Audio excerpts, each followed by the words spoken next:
If you're watching this video, you're probably wondering if you should buy in this crazy market. With the war in Ukraine, with rising interest rates, volatile stock market, rising gas prices and food prices, is it a good idea to buy in this market? These are all valid concerns, especially with so much uncertainty happening around the world. In this video, I'll be covering the top 3 benefits that come along with buying real estate during an inflationary market.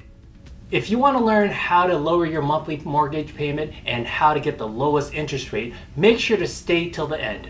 I'll be sharing some tips and strategies that my in-house lender has been doing to help his buyers get the lowest payment in today's market. Hey guys, Gwen here with Intero Real Estate at Burlingame. I talk about the Bay Area market to help educate my viewers to buy, sell, invest, manage, repair, and grow in real estate. If this is up your alley, make sure to hit that subscribe button and hit the bell to catch my latest video. So what is inflation? Inflation is the rate at which the value of currency is falling, and consequently, the general level of prices of goods and services also rising. It reminds me of the price of a cup of coffee. Notice how expensive it is? Take a look at this. The first benefit to buying during inflation, well, what happens to coffee also happens to real estate.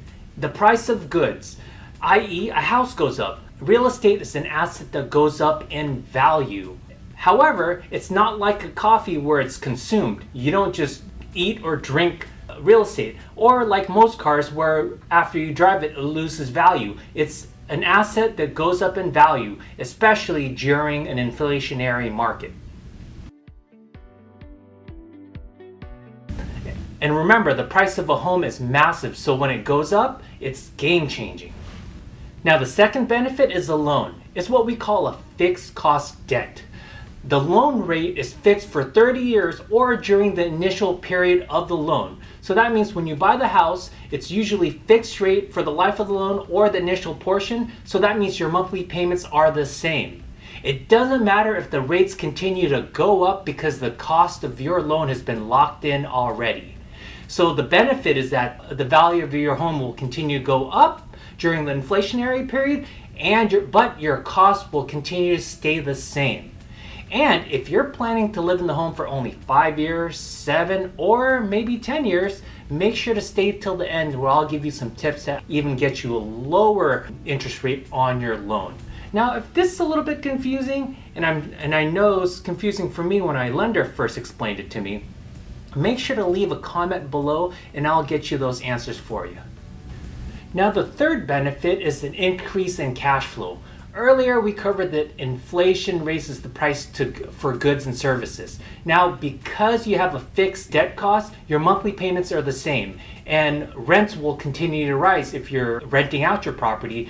That will therefore in turn increase your cash flow. And that's another reason why it's not a good idea to be a renter in today's market.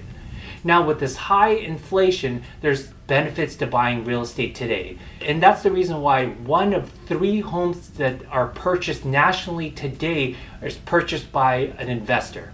Take a look at this article.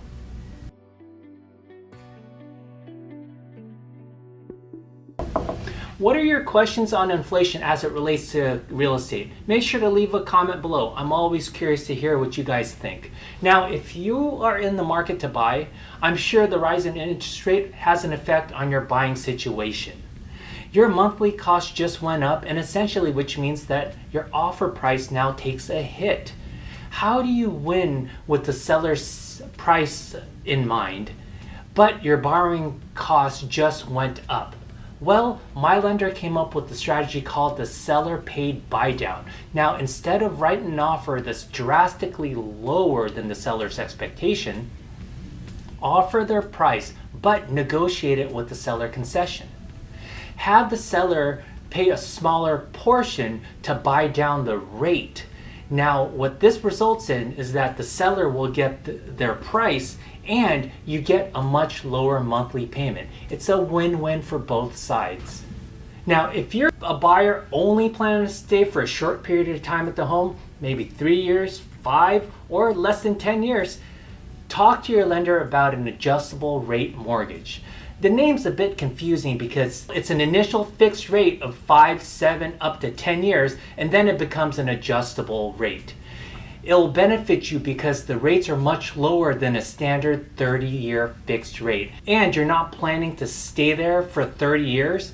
Therefore, you'll be moving or refinancing beforehand, so it really does not benefit you getting the higher rate for that 30-year mortgage. Let me know what you think about this video by commenting below. I always want to hear from my viewers, and let me know what future topics you want me to cover on my next video. If you like this content, make sure to give me a thumbs up, and I'll see you guys at the next one.